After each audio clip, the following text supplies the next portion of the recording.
Alright, let's go on to section 8.13. This one's entitled Similarity. We were just talking about congruent figures, and this time we're going to talk about a new vocab word, or a new word, and it's called similar figures. First, recall that congruent figures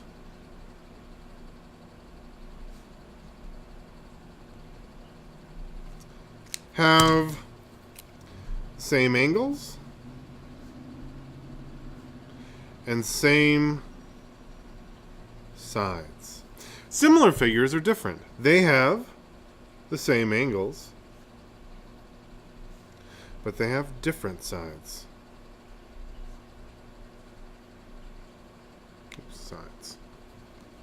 Here's what we can do with them. We can create something with that's called a similar pair. And if I use squares in this case, it's really easy for me, because I can say that I have this square here, and I have this square here,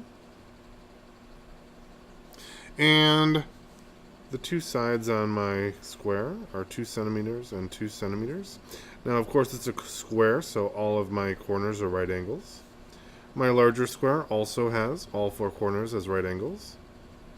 But these has all 4 sides are 4 centimeters. They are not congruent because they have different sides, but they are similar because they have the same angles between the two, but they have different side measures. So this is kind of cool, and it's kind of important. And what we're going to be doing is we're going to be figuring out the ratio between these two figures.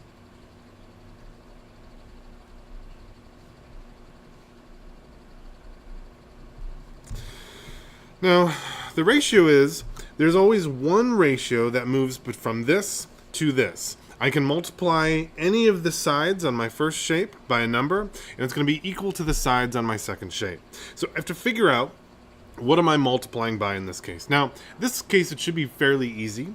I can see that this side corresponds to this side, and in fact, this side also corresponds to this side because it's a square, and I can turn it in any orientation, and it doesn't matter because each side will match up.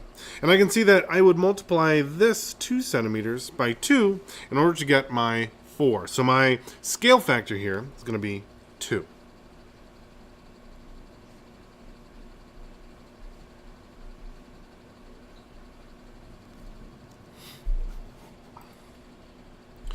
Now, in order for two shapes to be similar, they must have the same angle. So you might have a question of, are these two shapes similar? Let me draw 2 shapes, and we can see if we can figure this out.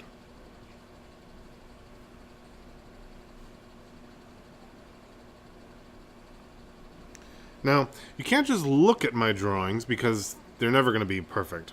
But let me put some information in that will help us.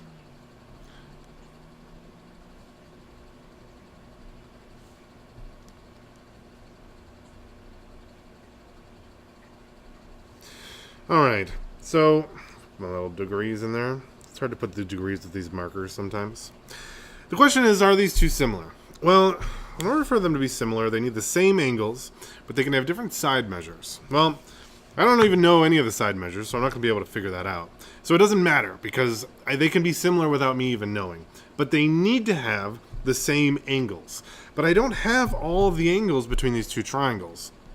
But I can use some geometry that I learned to figure out what that third angle is. And I know that the third angle in a triangle is going to be the missing sum to get up to 180. So I can write this triangle simply like this. 50 plus 80 plus x, because this is my x side right here. It's going to be equal to 180. Add this up. I've got 130, right? Yep. 130 plus x equals 180. Minus 130, minus 130, and I've got 50, right? Yes. So I can see that here I have 50 degrees. Okay, I'm going to do the same thing over here. I have 60 plus 50 plus x equals 180. 110 plus x equals 180. Subtract subtract 110, and I have x equals 70 degrees, and I have 70. So the question is, are these two triangles similar? Well, this one is 50, 50, 80. This one is 60, 70, 50. They are definitely not similar because their angles don't match up. A requirement to be similar is that they have similar angles.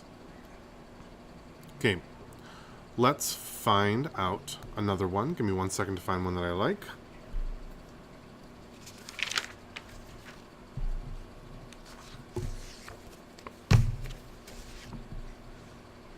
Okay, let's look at example 2. It's been a long time since I've written example 2. Let me draw two triangles, and we're going to see if we can figure out if they are similar or not. My first triangle looks like this. My second triangle looks like this. Oops. And my triangle was terrible. Sorry about that. Okay. This is 1 centimeter. This is 3 centimeters. This is 3 centimeters. Here I have 4 centimeters. And here I have 6 centimeters and 6 centimeters. Okay, so what I'm going to be doing first is I'm going to be comparing my proportional sides between these two different shapes, because the proportion of the sizes has to stay the same between all my shapes. So I could write that this side corresponds to this side. This side should correspond here, and this side should correspond to this side, right? Not that they're equivalent in this case, but that I should be able to compare them. And I can compare them as a ratio. I could say 1 to 4 should be equal to these two sides, 3 to 6, and these two sides, 3 to 6, because the ratio should be the same for all of them. And let me simplify these down. I have 1/4 equals, here I can divide both sides by 3, same as here. And I have 1/2.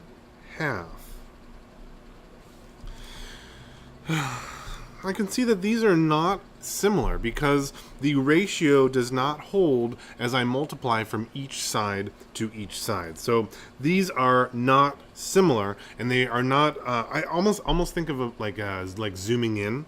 If I took this shape and I zoomed in, it would not equal that because the ratios are different. Let's take a look at one more example.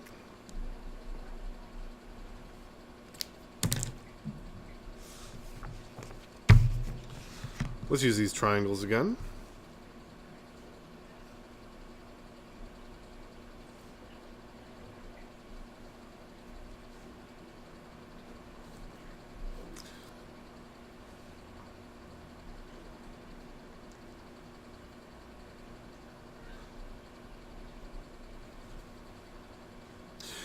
Now, say that, actually, yeah.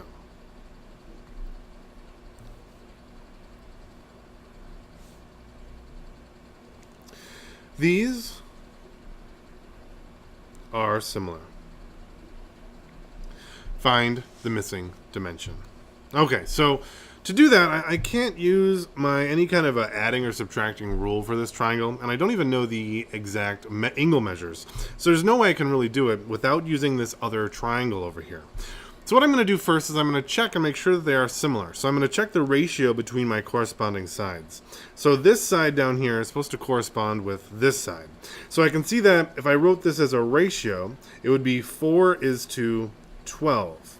And I'm going to check it with this one. This would be 5 is to 15. And I can simplify both of these. Divide by 4, divide by 4, divide by 5, divide by 5. And this does give me 1 to 3. And this also gives me 1 to 3. Okay, so this does work out. My two ratios are 1 to 3 for both. So that means my ratio still holds. Now I can even use this ratio here to match from this side to this side. Now, when I was setting this up, I noticed that I put the first triangle on the bottom. So I would have to put the first the first triangle up on the top of my ratio, and the other side on the bottom. So I could say 6 is to x as 1 is to 3. And if I wanted, I could cross multiply and solve it. That would give me x equals 18. Now, that was a kind of a complicated way to do this. You can also notice that, hey, 5 times 3 is 15. 4 times 3 is 12. I bet that 6 times 3 is going to give me my missing number. But it's important to check and make sure that your ratios do work out in the first case, because you may need to decide whether it's similar or not as it starts. So my answer here is 18 centimeters by using my structure and my things that I've figured out. All right. Good luck, and see if you can figure out the rest of the section. If you have any questions, please find an adult or a friend and ask.